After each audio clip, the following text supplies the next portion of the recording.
it's Anthony Gangi. Welcome to another episode of On the Line. Today I'm going to introduce you to William Young. William Young is the author of a great book called When Home Becomes a Housing Unit. And he has become an expert, or one of the leading experts, in post-traumatic stress disorder, especially for how it applies to us in corrections. And I wanted to get a question to him that I feel is very beneficial for you guys to get the answer to. And the question is, how do you respond to an officer who went through something traumatic? And I'll be honest with you guys, you got to see this video. He's going to explain it best. I mean, he really hits it straight on the head. And the reason why he's able to do that is because he's not someone from the outside looking in.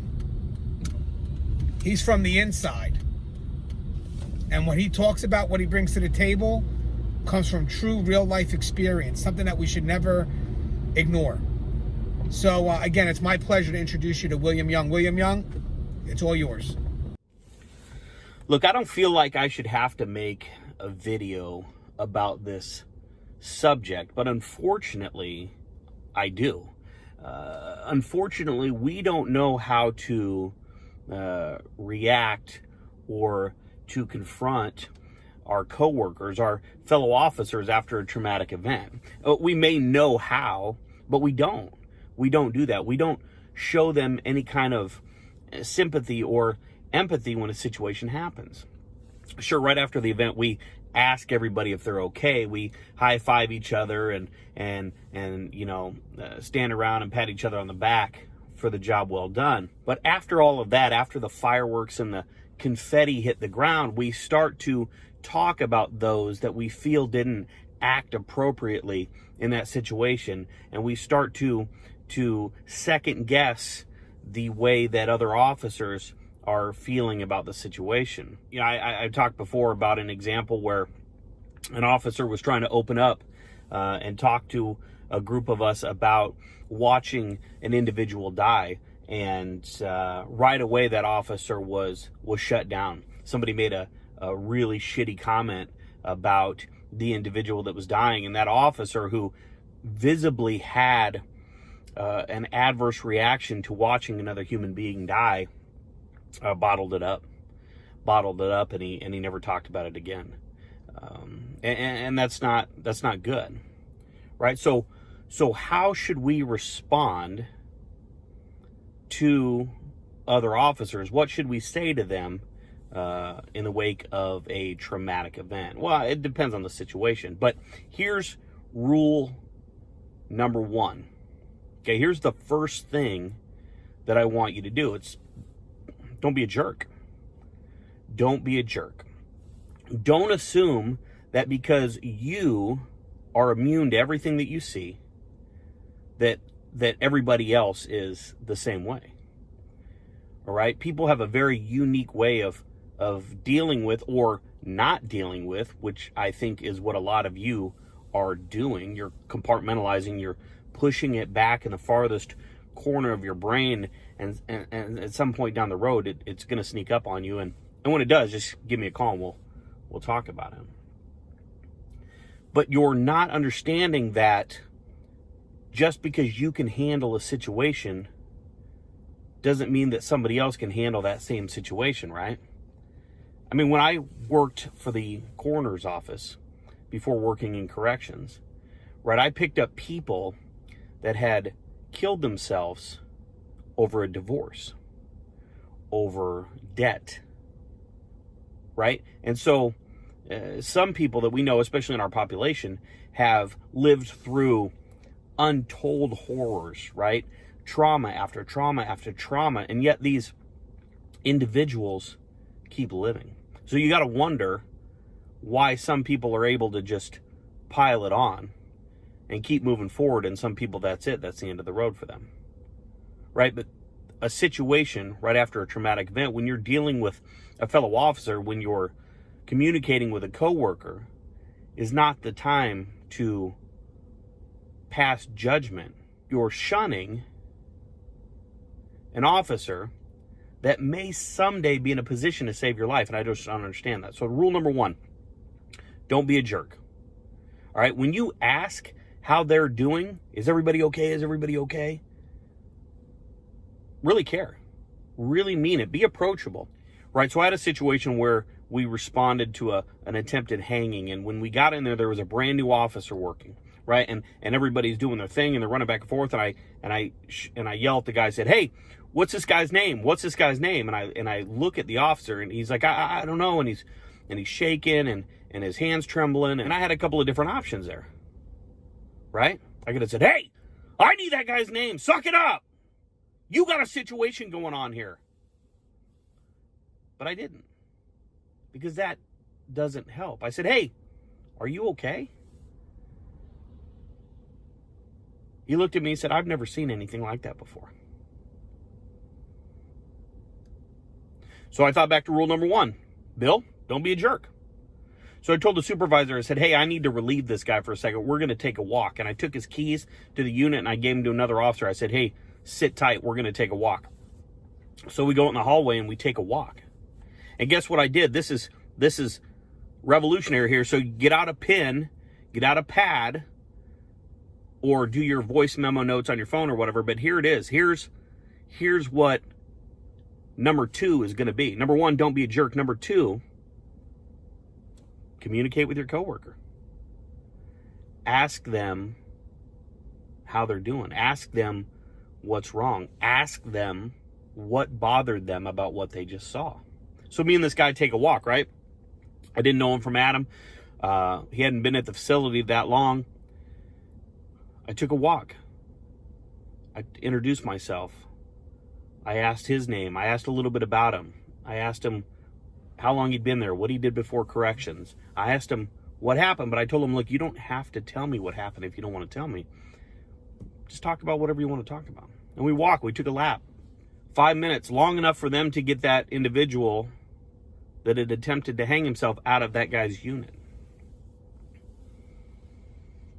And once I felt like he had calmed down a little bit, kind of gotten his bearings, we talked about how crazy it is to see somebody hanging. Here's what trips me out a little bit. I have seen hundreds of people hanging, right? Because of my time at the funeral home. I understand what that can do to a person. All right. I understand what it feels like to cut somebody down. I know all of that. I know exactly what this young man is going through because I remember my first hanging victim. To this day, I can remember what she was wearing. I can remember where she was. I can remember the little trail of drool that was hanging from her bottom lip. I remember what she felt like when my partner cut her down and I had to catch her. That doesn't go away. Right? And it's crazy the first time. If you don't think it's crazy, then then you're crazy. So I talked to him for a little bit, and I gave him my phone number, and I gave him the phone number to EAP, and I said, if you need anything, if you want to talk about anything, you give me a call. And then you know what I did? Number 3, follow up. We're really good about that initial response and making sure that everybody is okay. Are you okay? Are you okay? Are you okay? We're checking for holes. We're checking for whatever, We're dumping milk on each other's faces. But we're not so good with the follow-up. All right? Because sometimes you see these things and your adrenaline's so high and you got all your brothers and sisters around you. And even though it's the craziest thing you ever saw, sometimes it takes a few days for it to hit you. So follow up. Number 3, follow up with that person, that individual, in 3 days, in 2 weeks, in 2 months. And that person may say, I'm fine, I'm fine, I'm fine. Or they may say that I'm not sleeping.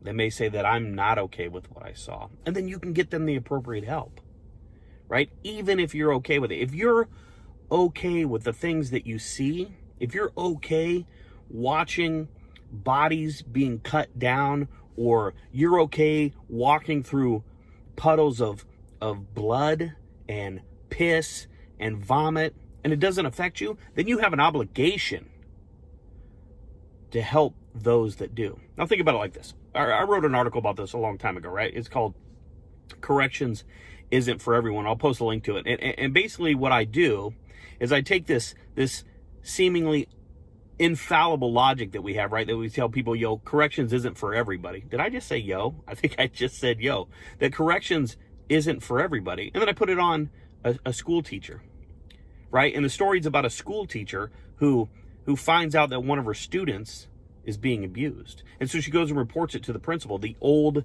tenured, been there forever, sweater vest wearing principal, right? And guess what he tells her? Well, can't really do nothing about it. I guess that's what happens. You're going to run into students that get abused. And when she gets upset, when she gets emotional, because this is her child in her classroom. This is the first time she's ever seen one of her kids show up with bruises and scratches. And she's emotional about it. And he tells her, maybe she get a different job. Maybe teaching's not for you. For me, when you put it in that context, it seems stupid, right? Why would we ever say that to anybody about a situation like that? To a normal person having a normal reaction about an abnormal situation. But we do. But we have to stop, right? So what's rule number one? I want you to say it with me. Ready? Rule number one, don't be a jerk, right? And I actually wanted to say something else, but I figured I'd clean it up, right? For this family show. Okay, rule number one, don't be a jerk, right? Rule number two, communicate with your coworker, right? And rule number three, follow up. Follow up with them. Okay, ready? One more time, just to beat it in your head. Rule number one, go. Rule number two, I didn't hear you. Rule number two, very good. Rule number three, yeah, there you go.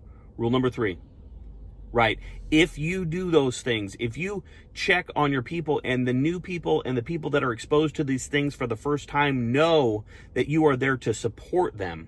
They know that they have the resources available should they run into situations that trouble them. They'll stick around longer, right? They'll be there to support you when you need your help, right? You know what? I'm going to throw a fourth one on there.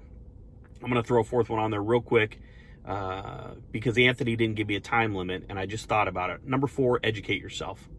Educate yourself on what stress can do, what post-traumatic stress can do. Educate yourself on mental illness, on suicidal ideation, on all of that stuff. All right? Because the more you know, the more you can recognize the signs, the better equipped you are to respond. It's like when you go check out your gear at the beginning of your shift, right? You get your keys and your cuffs and your OC and your baton and whatever else, stuff you guys carry. Tourniquets, gloves, flashlights, I don't know, whatever. Equip yourself. Equip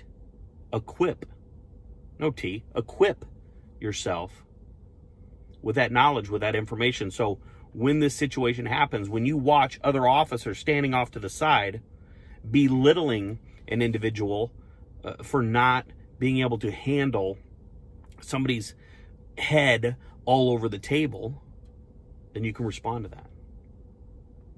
All right, so one more time, let's go over them. Rule number 1, don't be a jerk. Rule number 2, communicate with your coworkers. Rule number 3, follow through. And rule number 4, educate yourself. All right, guys, I hope that answered the question. I hope it helps. Until next time, be smart, stay safe, stay sane, and we'll talk soon.